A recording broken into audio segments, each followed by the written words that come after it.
ॐ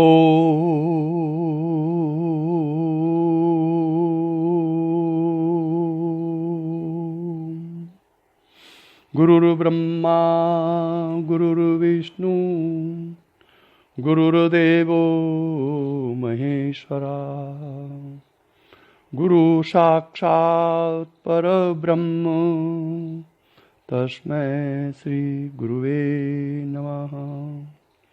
नित्यं शुद्ध निराभासं निराकारं निरंजनं नित्यबोध चिदानंदं गुरुर्ब्रह्म नमाम्यहम्। यस्य पाद प्रपादस्ता प्रपंचो भाति भासुराय तमहं सद्गुरु वंदे पूर्णानंद चिदात्मकम्। ओम ब्रह्मीभूत सद्गुरुदेव के श्री चरण कमलों में प्रणाम करते हुए इस परंपरा के सभी साधकों की आध्यात्मिक उन्नति की प्रार्थना श्री भगवान से करते हुए आज मुंबई से श्री संगम गुप्ता और अमेरिका से श्री विनय वर्मा के प्रश्नों के उत्तर दिए जाएंगे। दोनों का प्रश्न अलग अलग है, लेकिन दोनों को एक साथ मिला करके उत्तर देना ठीक रहेगा। श्री संगम गुप्ता मुंबई वालों ने कहा है, क्या शक्तिपात वालों को शक्तिपात दीक्षा जिसकी हो गई है उनको कर्म कांड करना चाहिए कि नहीं करना चाहिए, इसमें क्या संविधान है। और दूसरा उन्होंने पाप और पुण्य के बारे में पूछा है कि पाप क्या है और पुण्य क्या है। क्या अगर हमारे घर में मकड़ी है उसको मारना पाप है, सेना में जो जवान लोगों को मार रहे हैं वो पाप कर्म है कि धर्म कर्म है, इत्यादि कई प्रकार के ऐसे प्रश्न उन्होंने अपने उसमें पूछे।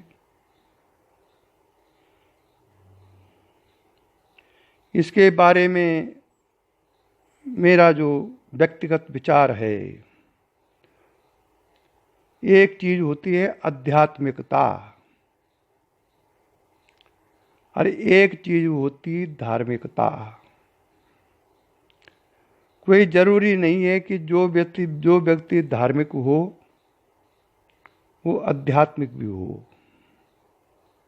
इन दो शब्दों को लोगों ने एक ही मिला दिया है। कोई जरूरी नहीं है कि जो व्यक्ति धार्मिक हो वो आध्यात्मिक भी हो, और कोई जरूरी नहीं है कि जो आदमी आध्यात्मिक हो वो धार्मिक भी हो। नारायण बोलना पड़ेगा। आध्यात्मिक होने का अर्थ यह है कि आत्म संबंधी जो उपकरण आपके अंदर हैं, जो आत्मा से ही बने हैं, आत्मा का ही जो स्थूल रूप है उसको साधन करके आत्मा तक पहुंचना, इसको बोलते हैं अध्यात्म। और धर्म है जो धारण किया जाए वो धर्म है। धर्म की परिभाषा देश काल परिस्थिति के अनुसार बदलती रहती है। धर्म में यह है कि किसी की हत्या नहीं करनी चाहिए, और जो सर्प आपको काटने दौड़ रहा हो उसकी हत्या नहीं करनी चाहिए क्या। आत्मरक्षार्थ करना सबसे बड़ा धर्म है, सबसे बड़ा अध्यात्म है। जानबूझ करके किसी को मारना ठीक नहीं है। मकड़ी यदि आपके कमरे में है और वो आपके बदन में चलती है, आप उसको छोड़ देते हैं और बदन में चल रही है, तो उसको आपको रोग उत्पन्न हो जाएगा। इसलिए अगर आपके बदन में चढ़ी तो उसको मारना ही धर्म है उस समय, वैसे मत मारिए। धर्म की परिभाषा देश काल परिस्थिति के अनुसार बदलती रहती है। जैसे कि धर्म है कि किसी नग्न कन्या को, नग्न लड़की को आप न देखें, ये धर्म है। लेकिन बीच सड़क में यदि कोई लड़की जल रही हो और उसके वस्त्र पहने हों और जल रही हो और आप सड़क से गुजर रहे हैं और उसके प्राणों की रक्षा उसके कपड़े खोलने से ही होती है। जब कपड़ों में आग लगे, कपड़े खोलेंगे आप तो ऑटोमेटिक आग बाहर होगी, तो उस लड़की का प्राण बच जाएगा। भले ही थोड़ा घायल होगी लेकिन प्राण बच जाएगा। तो जो धर्म ये कहता था कि लड़की को नग्न नहीं देखना चाहिए, देश काल परिस्थिति के अनुसार उस नग्नता से उसके प्राण बच जाते हैं, तो धर्म की परिभाषा फिर बदल गई। जो थोड़ी देर पहले धर्म था, अगर आप ऐसा नहीं करते, उसके प्राण नहीं बचाते हैं, तो सबसे बड़ा अधर्म तो वो है।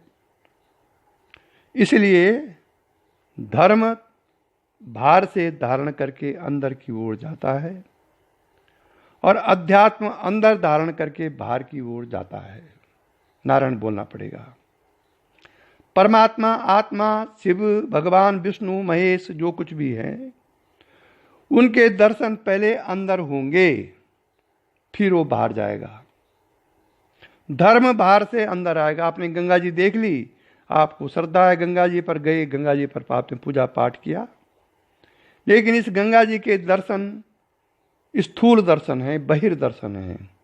असल में जो गंगा बह रही है आपके अंदर, अध्यात्म त्रिवेणी जिसको बोलते हैं, उसके दर्शन तो आपने किए नहीं।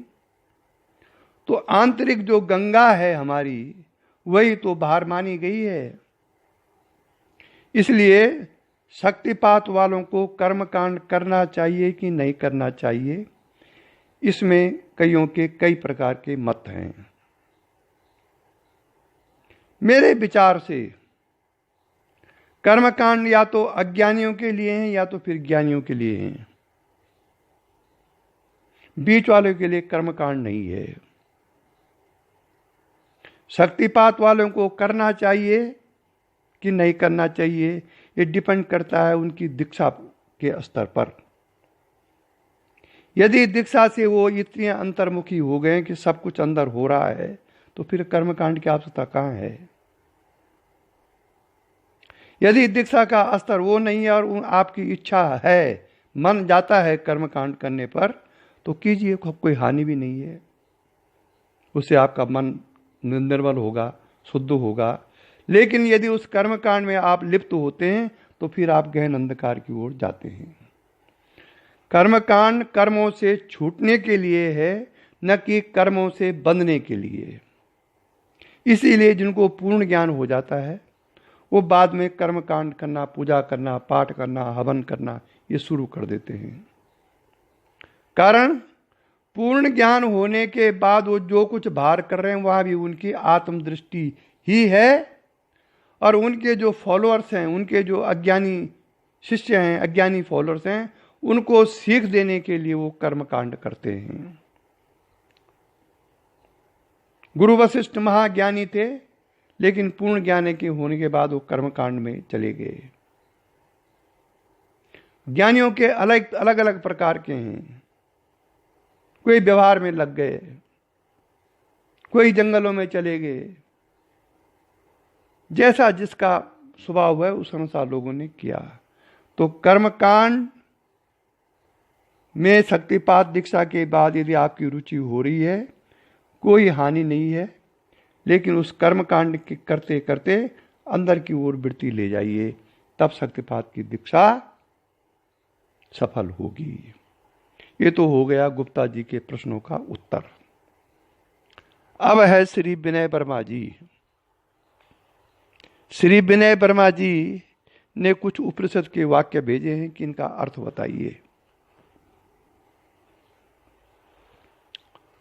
और वो अर्थ, वो पहला उन्होंने जो भेजा श्लोक,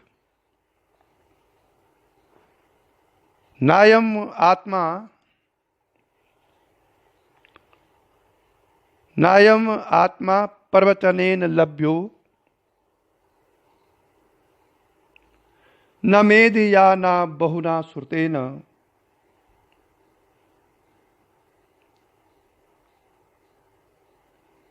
और आगे इन्होंने नहीं लिखा कुछ, बस ये 2 श्लोक लिखिए। पूरा श्लोक है, नायम आत्मा प्रवचनेन लभ्यो न मेदिया न बहुना श्रुतेन यम एवेश विरणुते तेन लभ्यस तस्यैव आत्मा विदृणुते तनु स्वाम।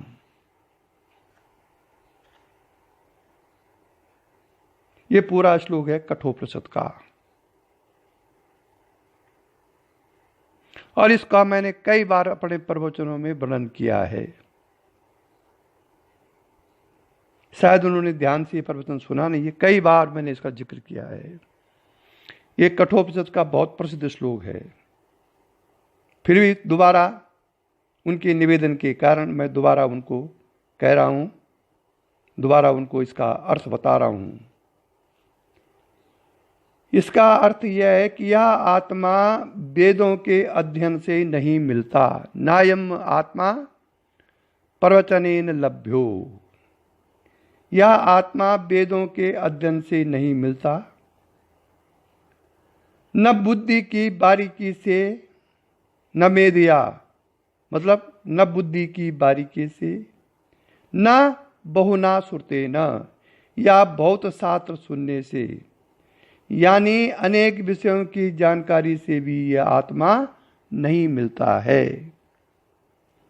क्योंकि विद्वान होना अलग बात है और आत्मज्ञानी होना दूसरी बात है। कबीरदास जी कौन से शास्त्रों के विद्वान थे, लेकिन बहुत बड़े आत्मज्ञानी ब्रह्मज्ञानी थे वो। उन्होंने कहा बड़ी खड़ी भाषा में, कबीरा खड़ा बाजार में लिए लकूटी हाथ और जो घर फूके आप ना चलो हमारे साथ। यह है आत्मज्ञान की महिमा। संसार का त्याग करना पड़ेगा। विद्वान होने के लिए तो किताबें पढ़िए, रटिए श्लोक, बार बार उपनिषदों के प्रवचन सुनिए और फिर विद्वान बनिए और बोलते जाइए। लेकिन उसको पूछो कि भाई जो बोल रहा है वो कौन है, कोई जवाब, वो बोले मैं हूं बोलने वाला। शरीर में आ जाएगा, वो आत्मा में नहीं जाएगा। तो अब कैसे मिले ये आत्मा? न वेदों के अध्ययन से मिलता है और न बुद्धि के बारीकी से मिलता है, न शास्त्रों के सुनने से मिलता है। तब कैसे मिलेगी? तब उपनिषद कहता है यम एव एस यम एव एस वृणुते तेन लभ्यस तस्यैव आत्मा विदृणुते तनु स्वाम। परंतु यह आत्मा जिस व्यक्ति का वर्ण करता है, यानी जिस पर अनुग्रह करता है, उसी को इसकी प्राप्ति होती है। अब भाई साहब जब हमारा आत्मा देखा हुआ है नहीं, उसका अनुभव ही नहीं हमको, तो वो हम पर अनुग्रह कैसे करेगा? शास्त्र तो बता दिया, नारायण बोलना पड़ेगा। शास्त्र ने तो कह दिया कि ये आत्मा जिसका वर्ण करता है उसी को ये प्राप्त होता है। पर वो प्रश्न ये है कि हम वर्ण कैसे करें उसका? वह आत्मा हमको क्यों वर्ण करेगा जब हमको पता ही नहीं कि आत्मा क्या है, हमको पता ही नहीं कि आत्मा होता क्या है, आत्मा है क्या, तो वर्ण कैसे, अनुग्रह कैसे करेगा हम पर? यह प्रश्न उठता है यहां पर। अर्थशास्त्र कहते हैं उसी को इसकी प्राप्ति होती है, अर्थात आत्मा उसी को अपना स्वरूप दिखाता है। यह है मेन चीज। अब प्रश्न निरुत्तर है कि आत्मा का अनुग्रह कैसे प्राप्त होगा? यह है शास्त्रों का रहस्य। आत्मा का अनुग्रह तब प्राप्त होगा जब आप वृत्ति ज्ञान से ये बार बार धारणा बनाएंगे कि मैं शरीर नहीं, मन नहीं, प्राण नहीं, बुद्धि नहीं, आत्म तत्व हूं। ऐसा वृत्ति ज्ञान जब अंदर उत्पन्न होगा, या ऐसा वृत्ति ज्ञान जब आप अंदर उत्पन्न करेंगे, तो एक दिन आएगा कि वो आत्मा आप पर अनुग्रह प्राप्त करेगा।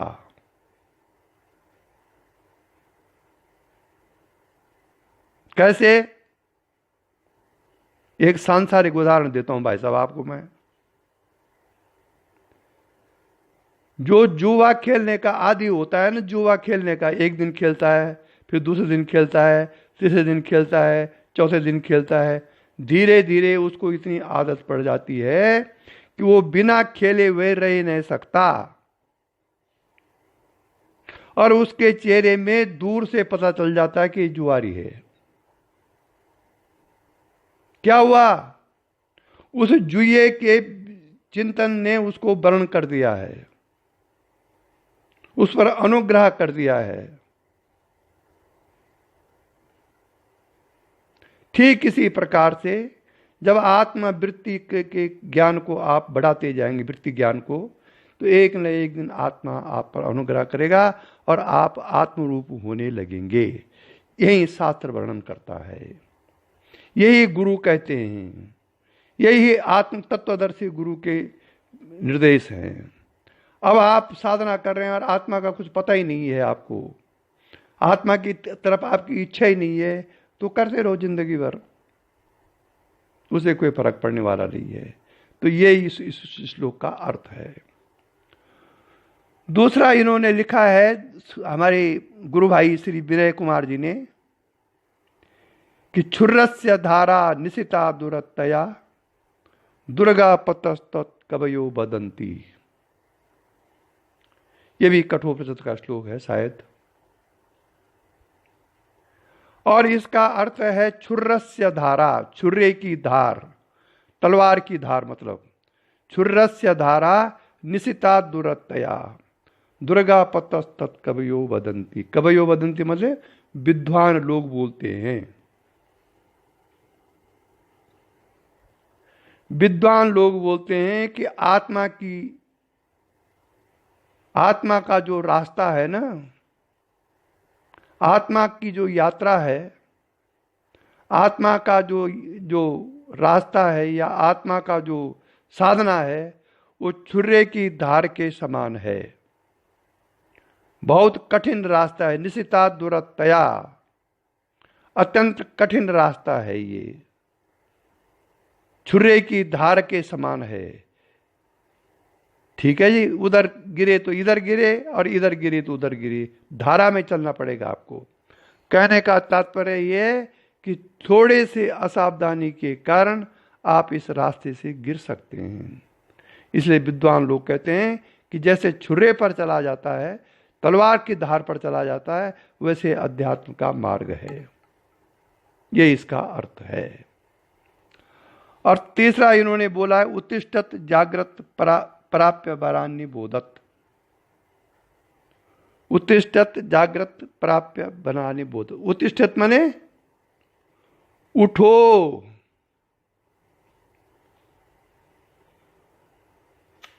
जागृत और जागो।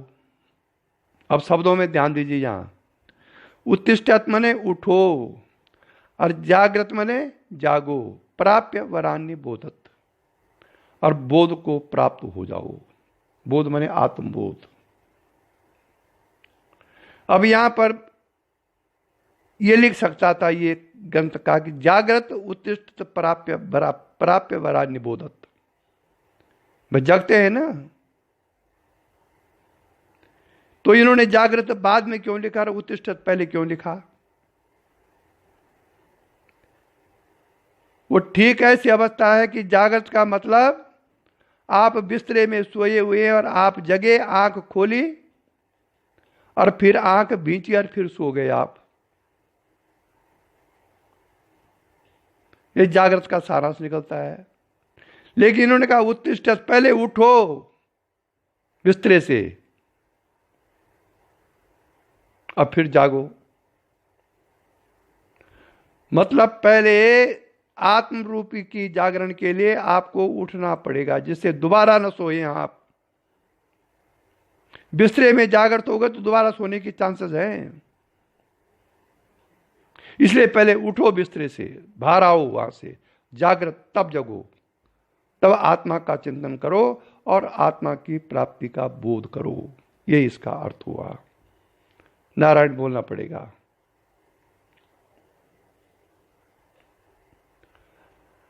अब तीसरा इन्होंने जो बोला है, तीसरा श्लोक इन्होंने बोला है, न नरेणा वरेण प्रोक्त ऐसा सुविज्ञेय बहुधा चिंत्यमाना देवेरत्रापि विचिकित्त सतम पुरा नहीं सुविज्ञेयम अणुरेश धर्मा। यह भी कठोपनिषद का श्लोक है।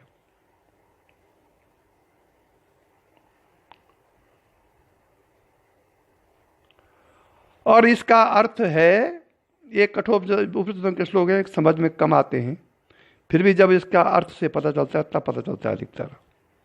न नरेणा वरेण प्रोक्त ऐसा सुविज्ञेय बहुधा चिंत्यमान देवेरत्रापि विचिकित्स सतम पुरा नहीं सुविज्ञेय मणु रेश धर्म। अर्थात न नरेणा, न नर एणा वरेण, इसका संधि विच्छेद हुआ, न नर एण वरेण प्र उक्त ऐसा सुविज्ञेय बहुधा चिंतमाना। अर्थात कर्ता अकर्ता, शुद्ध अशुद्ध,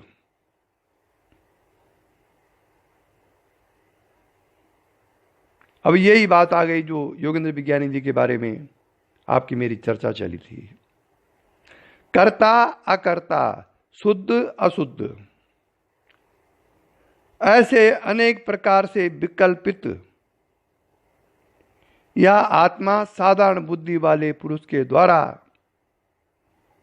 कहे जाने पर अच्छी प्रकार से समझा नहीं जा सकता।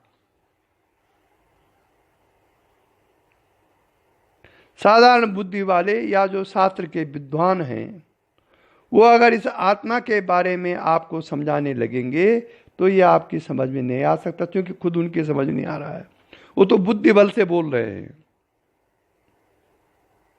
तो साधारण बुद्धि वाले इस आत्मा को आपको नहीं समझा सकते। लेकिन अभेददर्शी आचार्य द्वारा, जिस आचार्य की बुद्धि में भेद समाप्त हो गया हो, अभेद आ गया हो, स्त्री पुरुष की भेद बुद्धि न हो,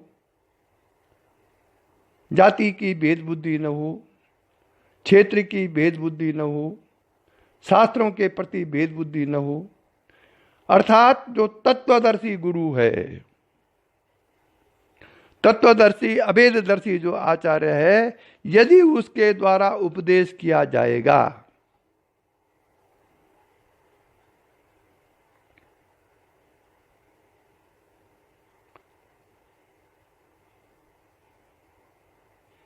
तो इस आत्म तत्व में की गति नहीं है फिर। पर अभेददर्शी तत्वदर्शी आचार्य द्वारा उपदेश किए गए इस आत्म तत्व में पूर्वोक्त विकल रूप कोई गति नहीं, जो हमने पहले कहा है। भेदों की इसमें कोई गति नहीं आत्मा में, आत्मा अभेद है, क्योंकि तत्व सूक्ष्म परमाणु वालों से भी सूक्ष्म और अतर्क्य है। इसका कोई तर्क ही नहीं है तत्व के बारे में। ये सूक्ष्म से भी सूक्ष्म तत्व है। इसलिए तत्वज्ञानी ही जब आपको प्रवचन करेंगे आत्म संबंधी विषयों पर, तभी आपके समझ में आ सकता है। साधारण बुद्धि का ये कोई, अगर वो कहेगा भी फिर भी आपकी समझ में नहीं आएगा, क्योंकि तत्वज्ञानी जब तत्व में स्थित होकर के वहाँ के अनुभवों को अपने मन में लाता है, तो जब वो बोलता है तो वहाँ की स्मृति के कारण बोलता है वो, इसलिए वो आपके हृदय को छेद देती है और वो बात आपके मन से कभी नहीं जा सकती है। यही तत्वज्ञानी गुरु के लक्षण हैं। नारायण। अब फिर इन्होंने पूछा आगे, श्रेयश्च प्रेयश्च, फिर कहा इन्होंने श्रेयश्च प्रेयश्च, शायद इन्होंने गुरु जी की किताब से ये श्लोक नोट किया, उन्होंने आत्मज्ञान मुक्तक में ये श्लोक लिखे हुए हैं। श्रेयश्च प्रेयश्च मनुष्य मतस्तौ,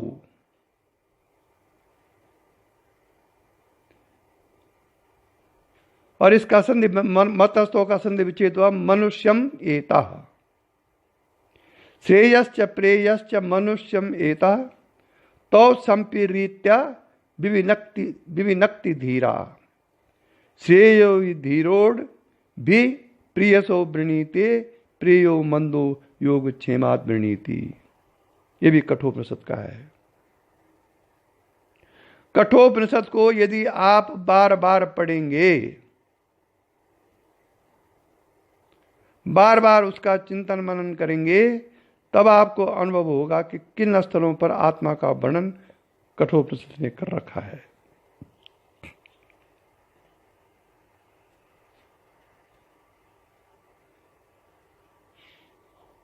और इसका अर्थ है इस श्लोक का, श्लोक है श्रेयश्च प्रेयश्च मनुष्य मम एतः तौ संपीड़ित्या विविनक्ति धीरा, श्रेयो हि धीरोड भी प्रियसो वर्णीते, प्रेयो मंदो योग क्षेमाद वर्णीते।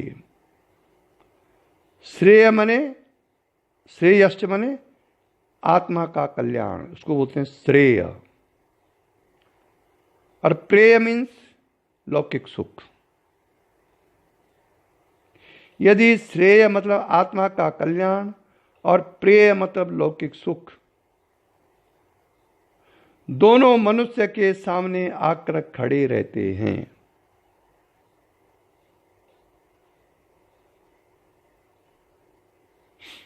चतुर व्यक्ति दोनों की उचित परीक्षा करके उनके चुनाव में विवेक से काम लेता है।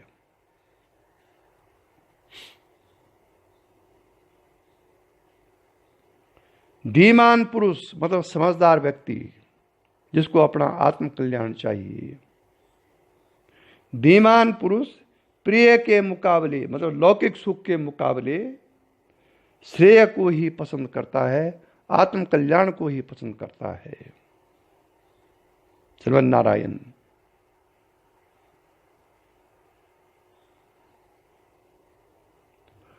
मूर्ख आदमी प्रिय को योगक्षेम दुनियावी लाभ रक्षा का साधन समझकर उसे अपनाता है। कहने का मतलब यह है कि समझदार आदमी श्रेय को, आत्म कल्याण को अपनाएगा और मूर्ख आदमी प्रिय को, लौकिक सुख को अपनाएगा। यदि दोनों आपके सामने खड़े हैं तो समझदार आदमी आत्म कल्याण को अपनाएगा। यही इसका अर्थ हो गया।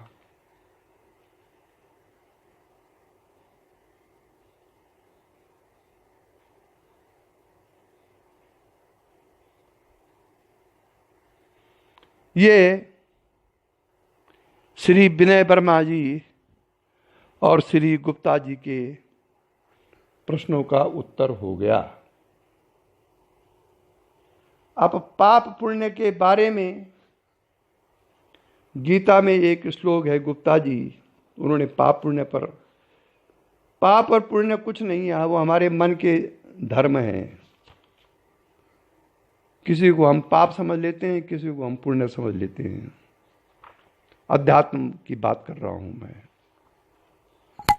गीता में तो कहा गया है, मैं वो श्लोक ढूंढ रहा हूं, मुझे पूरा याद नहीं है, लेकिन उसका अर्थ मुझे याद है।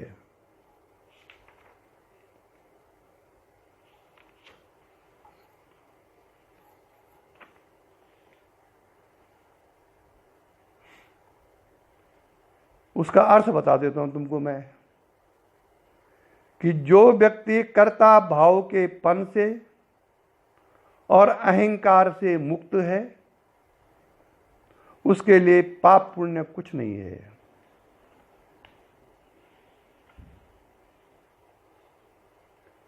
और तब भगवान कहते हैं कि अब आप उदाहरण ले लो ना, कि आपके मूत्र से यदि आपका मूत्र किसी बर्तन पर पड़ गया तो वो अशुद्ध हो गया, राख से उसको मिटा दिया, राख से उसको धुल दिया तो शुद्ध हो गया। गाय के मूत्र से, गोमूत्र से धुला तो शुद्ध हो गया। गोमूत्र तो हम पीते भी हैं। तो ये एक मान्यता है कि गाय का मूत्र पवित्र होता है, किन्हीं कारणों से, क्योंकि वो घास खाती है, पवित्र माता उसको हम मानते हैं। और आदमी का मूत्र अपवित्र होता है, राख से धुल दो तो हो गया। तो शुद्धि अशुद्धि का विवेक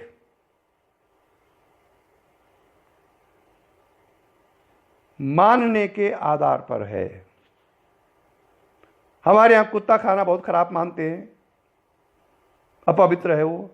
चीन में तो कुत्ते खाते हैं, उनके लिए वो धर्म हो गया, पवित्र चीज हो गई, उनके बड़े बड़े चाव से खाते हैं। वो भी गरम गरम पानी के कड़ाव में जिंदा कुत्ता डालते हैं वो, तब उसके खाल उधेड़ते हैं। तो जो चीज वहां धर्म है, हमारे लिए अधर्म है। हमारे यहां मामा की लड़की से शादी नहीं करते हैं, दक्षिण में और मुसलमानों में मामा की लड़की से शादी करते हैं, ऐसे मैंने सुना है। I am not sure. तो फिर धर्म अधर्म की जो परिभाषा है, पाप पुण्य की जो परिभाषा है, उसको एक निश्चित रूप में देखना बहुत कठिन है। इसीलिए भगवान ने कहा कि जिसके अंदर अकर्ता भाव आ गया है, अहंकार जिसका नष्ट हो गया है, वो यदि हजारों लोगों को भी मारता है तो उस पर फिर पाप नहीं लगता है। अब यह है शास्त्र की वाणी। यहां तक भगवान श्री कृष्ण ने भी कहा है कि तस्मात् सर्वेषु कालेषु माम अनुस्मर युद्ध चाय मयर्पिता मनोबुद्धिर मामे वैश्य संशयम। अब इसमें पूरा आ गया। भगवान कहते हैं, इसलिए ये अर्जुन, तो सब समय में, सब समय मतलब निरंतर, कंटिन्यूअसली, तो सब समय में निरंतर मेरा स्मरण कर और युद्ध भी कर। अब कहां रहा पाप फिर? जब युद्ध स्थल में कोई भी वीर है, कोई भी फौजी है, उस समय जो हमारे लिए पाप है किसी को मारना, उसके लिए वो धर्म हो गया है। फिर कहा रही है एक परिभाषा पाप पुण्य की, जो हम करेंगे, किसी आदमी को मारेंगे, वो तो हमारे लिए पाप हो गया। लेकिन फौज में जो आदमी है और युद्ध स्थल में खड़ा है, वो सामने दुश्मन है, उसके लिए वो धर्म हो गया मारने के लिए। इसलिए कृष्ण कह रहे हैं कि तू निरंतर मेरा भजन करते हुए युद्ध कर, निरंतर मेरा भजन स्मरण करते हुए युद्ध कर। इसका मतलब यदि आप ईश्वर चिंतन में लगे हुए हैं और तब आप किसी को मार रहे हैं तो पाप नहीं है, क्योंकि चित्त तो आपका ईश्वर पर है, आपकी ज्ञान इंद्रियां, कर्म इंद्रियां उसको मार रही हैं। और इस प्रकार भगवान फिर बोल रहे हैं दोबारा सेकंड फेज में, इस प्रकार मुझ में अर्पण किए हुए मन बुद्धि से युक्त होकर,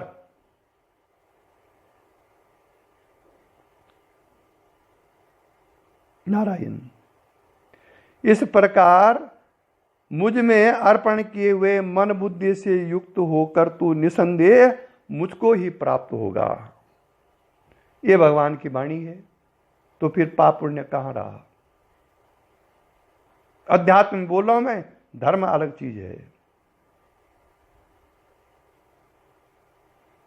तस्मात् सर्वेषु कालेषु और मामुनुस्मर युद्ध चा मय अर्पिता मनो बुद्धि मामे वैश्य संशयम। और मेरी जो व्यक्तिगत विचार है इसमें, जिस कर्म से चेतना गिरती हो, नारायण बोलना पड़ेगा, जिस कर्म से भी चेतना गिरती है वो पाप। मैंने पहले भी प्रवचन में बोला है, शायद गुप्ता जी ने वो प्रवचन सुना नहीं है।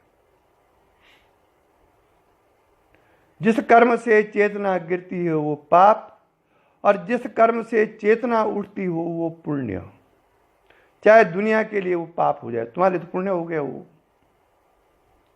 और जो चीज दुनिया के लिए पुण्य है वो तुम्हारे लिए पाप हो सकती है।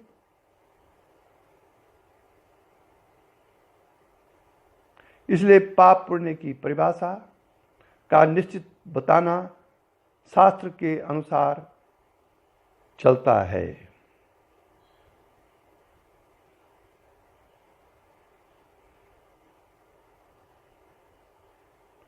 किसी व्यक्ति ने किसी जन्म में आपका मर्डर किया, उदाहरण दे रहा हूं मैं, किसी व्यक्ति ने किसी जन्म में आपका मर्डर किया अनावश्यक दादागिरी में, अब उसका कर्म बन गया और वो कर्म बना है और इस जन्म में आकर के आपने उसका मर्डर कर दिया। एक एग्जांपल दे रहा हूं मैं, क्योंकि उसका मर्डर होना उसका कर्म था आपके द्वारा, लेकिन दुनिया की दृष्टि से तो आप बड़े अन्यायी हो गए, बड़े पापी हो गए। इसलिए गहना कर्मणा गति गीता में कहा गया है, कर्मों की गति बड़ी गहन है। इसलिए इस पाप पुण्य में न फंस करके आत्मा का चिंतन मनन, भगवान का चिंतन मनन कीजिए। इसमें सूझेंगे आप, फिर उलझेंगे नहीं। हो सकता है उस जन्म की जो हमारी पत्नी है वो या हमारी मां हो गई, फिर कहां रहा पाप पुण्य।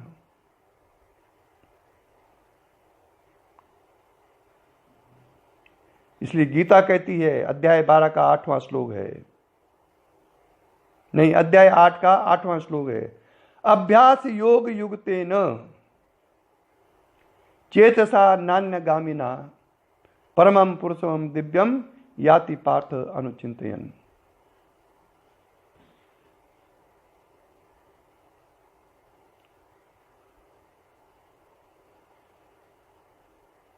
अगर आप ऐसा करेंगे तो पाप पुण्य का जो रहस्य है ना वो आपके समक्ष उत्पन्न हो जाएगा।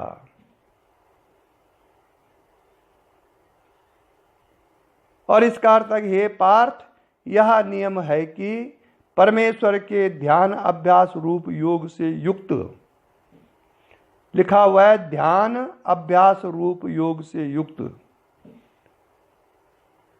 दूसरी ओर न जाने वाला चित्त, चित्त कहीं दूसरी ओर न जाए। जब आप ध्यान कर रहे हो, जब आप साधना में बैठे हो, ये नहीं कि लड़की का चिंतन चल रहा है, सांसारिक चिंतन चल रहे हैं ध्यान में, फिर नहीं होगा। यहां लिखा हुआ है दूसरी ओर न जाने वाला चित्त से निरंतर चिंतन करता हुआ मनुष्य परम प्रकाश रूप दिव्य पुरुष को अर्थात परमेश्वर को प्राप्त होता है, तब चाहे वो पापी हो चाहे पुण्यात्मा हो। रत्ना डाकू वाल्मीकि ऋषि कैसे बन गए गुप्ता जी? इसलिए बने कि उन्होंने लगातार उस राम का चिंतन किया, मरा मरा दिया उसको मंत्र। वो जो गुरु था वो कोई बड़ा समझदार था, उसने रत्ना डाकू एकदम राम राम नहीं बोला, उसने बोला तुम मरा मरा जप, क्योंकि तुझको आदत मारने की है। और मरा मरा मरा मरा राम, वही मरा मरा मरा राम राम हो गया। और लगातार इसी का चिंतन करते हुए वो वाल्मीकि ऋषि हुई। क्या था वो? अभ्यास योग युगतेन चेतसा नान्यगामिना, चित्त दूसरी ओर न जाए।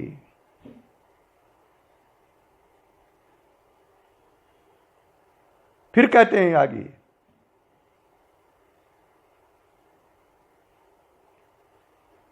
ये तु सर्वाणि कर्माणि मयि सन्न्यस्य मत्परा अन्यन्नैव योगेन माम ध्यायन्त उपासते। जो मेरे प्राण रहने वाले भक्त, भगवान बोल रहे हैं, ये मेरा घर का नहीं है, गीता बोल रही है। परंतु जो मेरे प्राण रहने वाले भक्तजन संपूर्ण कर्मों को, नारायण जी, संपूर्ण कर्मों को मुझ में अर्पण करके, तब फिर पाप पुण्य कहाँ है? संपूर्ण कर्मों को मुझ में अर्पण करके मुझ सगुण रूप परमेश्वर को ही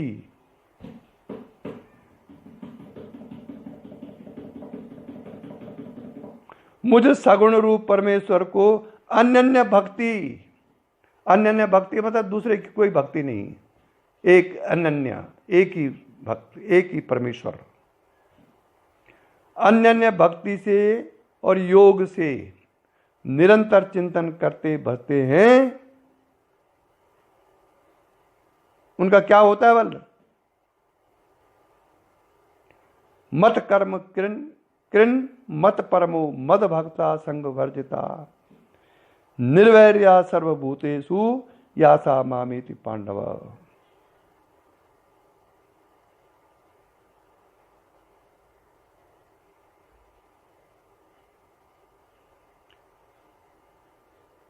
वो सब प्राणियों में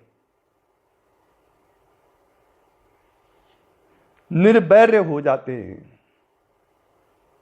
किसी से ऐसा व्यक्ति बैर नहीं करता है, क्योंकि प्रत्येक के अंदर तो परमात्मा ही विराजमान है, और ऐसा व्यक्ति मेरा भक्त हो जाता है, संग वर्जित हो जाता है।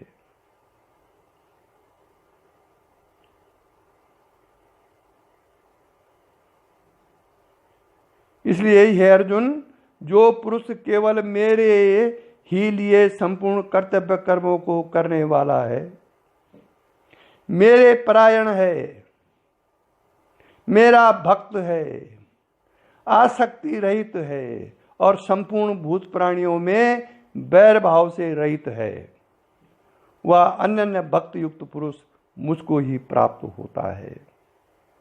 अब संपूर्ण प्राणियों में जब बैर भाव रहित है वो, तो पाप पुण्य का प्रश्न कहां हुआ वो?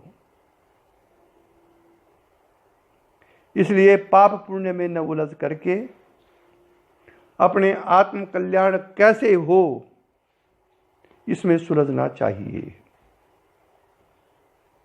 नाना प्रकार के शास्त्र हैं, नाना प्रकार के धर्म हैं, नाना प्रकार के पुण्य हैं, नाना प्रकार के पाप कर्म हैं। स्वाभाविक रूप में जीवन में जो कुछ हो रहा है, धर्मता, आध्यात्मिकता, अपने अंतःकरण के हिसाब से अपना व्यवहार कीजिए और पाप पुण्य में न उलझ करके परमात्मा के चिंतन में सुलझिए। इसी के साथ आज का प्रवचन समाप्त हुआ। यही दिव्य दृष्टि हमें दीजिए भगवान, हो कण कण में निस दिन तुम्हारे ही दर्शन। लखूं नित्य सर्वत्र मूर्ति तुम्हारी, सुनो जड़ जगत से एक कीर्ति तुम्हारी। यही दिव्य दृष्टि हमें दीजिए भगवान, हो कण कण में निस दिन तुम्हारे ही दर्शन। ओम।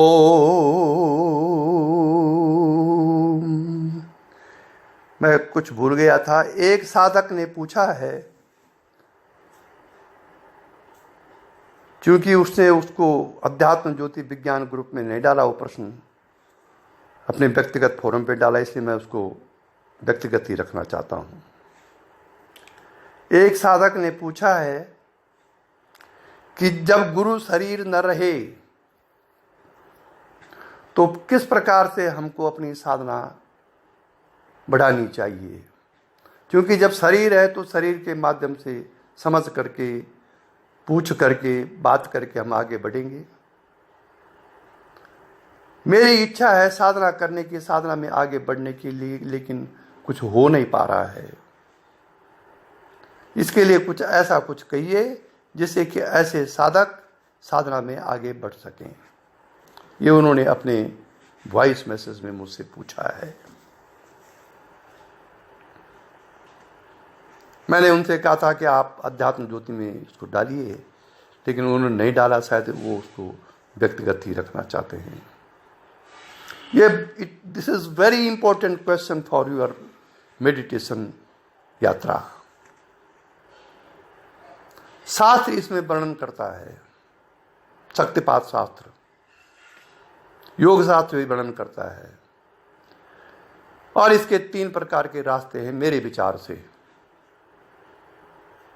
3 नहीं, 4 प्रकार के रास्ते हैं। 3 शास्त्र सम्मत है और 1 मेरा विचार है। वो भी शास्त्र सम्मत है, लेकिन अब वो शास्त्र की वाणियां तो ये धारणा पर बात है कि आपके अंदर धारणा कैसी है। पहला है कि ज्ञानी पुरुष के चित्त का अवलंबन लेकर के आप साधना में बैठिए। अब चित्त अवलंबन कैसे करें, क्योंकि वो तो मर गए, शरीर छोड़ दिया उन्होंने। मरे नहीं बल्कि शरीर छोड़ दिया। क्योंकि जिस साधक ने प्रश्न पूछा उनके गुरु तो शुद्ध महात्मा थे, तो वो ब्रह्मलीन हो गए, शरीर छोड़ दिया उन्होंने। तो अब उनके चित्त का अवलंबन कैसे करें? एक तो स्मृति में जब आप उनसे मिले थे, जब उनका शरीर था, उस स्मृति को लाइए, क्या क्या बोलते थे, किस किस ढंग से बोलते थे। उस समय जो उनका चित्त था वो आपकी स्मृति में आ सकता है, उसका अवलंबन लीजिए, साधना बढ़ जाएगी।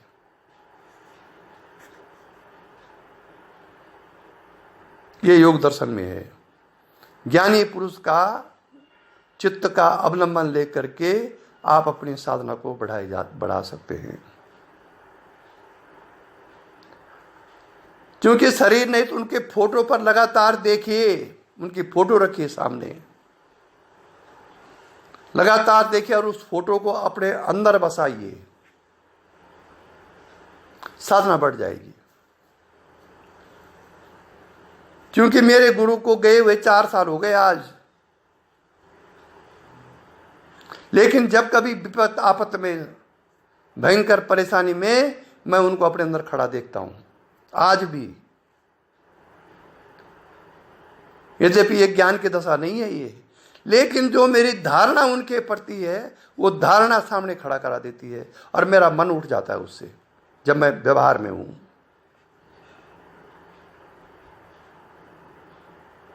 और कभी तो मैं धारणा भी नहीं करता, अचानक अंदर आ जाते हैं। इसलिए जब तक चिदाभास में आप हैं तब तक ये घटनाएं घटती रहेंगी। जिस समय चिदाभास, जिस घड़ी 5 मिनट के लिए चिदाभास खत्म होगा, नहीं घटेगी घटना। इसलिए उनकी मूर्ति सामने रखिए, उस पर त्राटक लगाइए और उस मूर्ति को अपने अंदर स्थापित कीजिए, साधना बढ़ जाएगी। तीसरा है शक्तिपात के शास्त्रों में जो लिखा हुआ है, जो शक्ति आप गुरु से प्राप्त कर रहे थे उसी शक्ति को आप सूर्य से, चंद्रमा से, बादलों से, आकाश से, विश्व ब्रह्मांड से प्राप्त कर सकते हैं, यदि आपका धारणा बल वैसा है। धारणा करनी पड़ेगी आपको। ये तो शक्तिपात के साथ में लिखा हुआ है। अधिकतर सूर्य से शक्ति ग्रहण की जा सकती है, क्योंकि सूर्य जो है विश्व ब्रह्मांड का प्राण है। मैंने ये प्रैक्टिकल किया, सूर्य से शक्ति का ग्रहण करना। एक बार मैं और गुरुजी उनके रिश्तेदारों के हरिद्वार गए थे शादी में। क्या नाम था उसका, पाल सिंह क्या नाम था, मैं भूल गया। दुर्गपाल सिंह जी की लड़के थे वो। और घर आए तो लाइट चली गई, गर्मी के दिन थे। तो मैं गुरु जी के घर आया उनको छोड़ने के लिए, फिर मुझे अपने घर जाना था। करीबन 5, 6, साढ़े 6 बजे, 7 बजे करीब हम पहुंचे होंगे। भयंकर गर्मी। गुरु जी का, कोठारी जी चंद्रमा का ध्यान करो, शीतलता आ जाएगी। लाइट तो थी नहीं, वो तो ऐसे ही अध्यात्म में उठाते थे। और मैं बैठकर चंद्रमा का ध्यान करने लग गए। मैं आप आश्चर्य करेंगे कि चंद्रमा दिखाई देने लग गया मुझको, जबकि चंद्रमा का कहीं पता ही नहीं था। अपने अंदर ही चंद्रमा दिखाई देने लग गया और परम शीतलता अंदर आ गई, गर्मी का कोई अनुभव नहीं।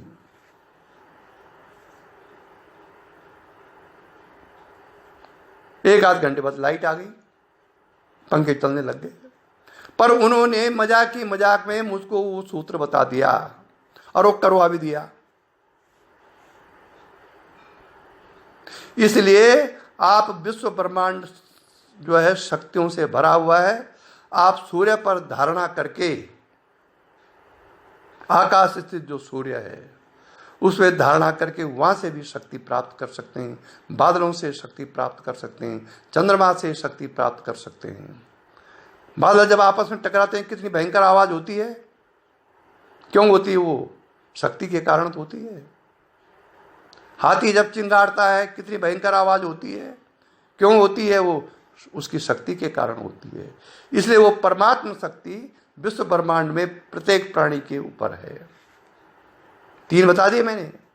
और चौथा ये है कि जो आपके गुरु के स्थान पर हो, जिस गुरु ने ये कह दिया कि ये मेरे स्थान पर, उसके प्रति भी वही भाव उत्पन्न करके आप उससे भी ग्रहण कर सकते हैं। पर यह व्यक्तिगत है। फिर आश्रमों में तो यही होता है। गुरु ने अगर पत्थर भी रख दिया कि मेरे जगह पर, आप गुरु ग्रंथ साहब पे पढ़ो ना, आप सरदारों के यहाँ, वहाँ कोई गुरु नहीं है, गुरु ग्रंथ साहब वहाँ गुरु है, जो किताब है वो वही लोग नवाते हैं। नानक देव ने समझ लिया था कि मैं आदमियों को बनाऊंगा तो आगे झगड़े होंगे, इसलिए वहाँ ज्ञानी होते हैं जो पढ़ सकते हैं गुरु ग्रंथ साहब को। वो गुरु ग्रंथ साहब ही है। उसके प्रति यदि आपकी धारणा जो आपके गुरु ने डिप्यूट किया हो, तो वहां से भी आप शक्ति को प्राप्त कर सकते हैं।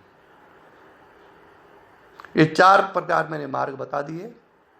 और आपकी इच्छा है कि साधना करूं, ये सेकंड फेज है आपके प्रश्न का। आपकी इच्छा है, बहुत इच्छा, मैं भी समझ रहा हूं, आपसे मेरी जब बातचीतें होती रहती हैं, लेकिन परिस्थिति ऐसी है कि आपको नहीं हो पाती है। ये जो इच्छा आपके अंदर है, यही एक दिन ज्वाला बनेगी और आपको आपके गंतव्य तक पहुंचाएगी, भले इसमें टाइम लगे। अभी तो आपकी बहुत लंबी आयु है। धीरे धीरे जीवन मुक्ति का जो फल है ना भाई साहब, वो धीरे धीरे पकता है, एक साथ नहीं पकता है। जहां आप रहते हैं वहां की उस देश की परिस्थितियां ही ऐसी है। इसलिए अंतिम जीवन के अंतिम समय पर आपको वो प्राप्त हो जाएगा जिसकी कि आपकी इच्छा है, क्योंकि इच्छा ही आत्मा का वर्णन करती है, परमात्मा का वर्णन करती है। ये बात इसमें छूट गई थी, ये मैंने आज उनका प्रश्न का भी जवाब दे दिया। ओम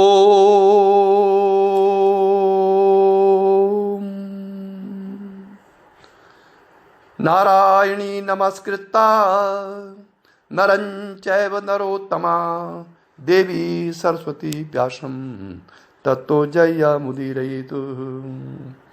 ओम। और गुरु मरता कहाँ है? अगर आप ज्ञान दृष्टि से देखें तो शरीर गया गुरु का। अगर आप ध्यान से अपने अंतरात्मा देखें तो गुरु अंदर प्रकट हो जाएगा। उसके लिए भी धारणा बल चाहिए। ओम गुरुर्ब्रह्मा गुरुर्विष्णु गुरुर्देवो महेश्वराय गुरु साक्षात पर ब्रह्म तस्मै श्री गुरुवे नमः। अब जितने लोगों ने प्रश्न पूछे थे, सबके प्रश्न का जवाब दिया जा चुका है। इति ओम।